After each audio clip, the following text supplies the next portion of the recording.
chapter 4, verse 2, God asked Moses, "What is in your heart?" And he said, "It is a rod."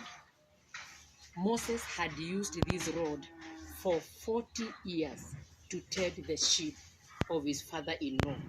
But this time round, before he was using it the way he wanted. If you want to raise it, he could raise it. If he wanted to put it down, he could put it down. If he wanted to put it on his shoulders, he could put it on his shoulders. But this time, he was told by God, verse 3, to put it down.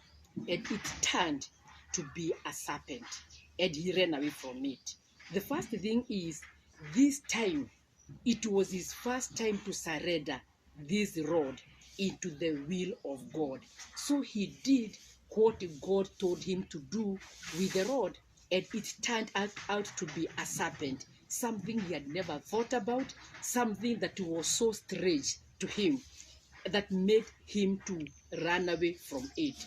The first lesson is, we need to surrender whatever we have, whatever we are holding with our hearts. We need to surrender into the will of God. And after we surrender, it will happen what happened to Moses.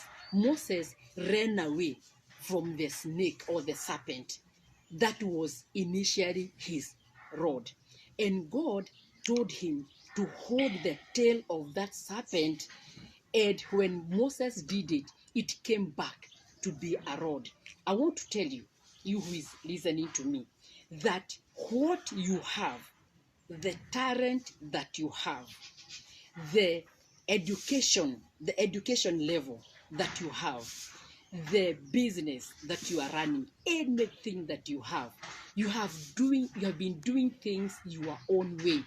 You have been raising your children your own way. You've been running from office to office with those documents or with those papers, asking for a job your own way. But if you put it into the hearts of God, if you surrender it into the will of God, it will turn out to be something else that you never thought about. And I want to tell you that sometimes maybe it's ministry. If you surrender your ministry unto God, God will make it into something that you will not think that you can be able to handle it. But God is saying that, because remember he told Moses that you are the one to hold the tail of that serpent.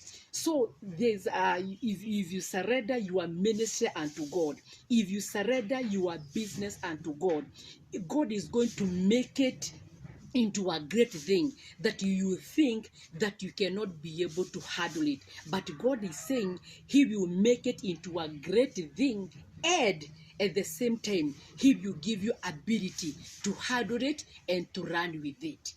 Amen.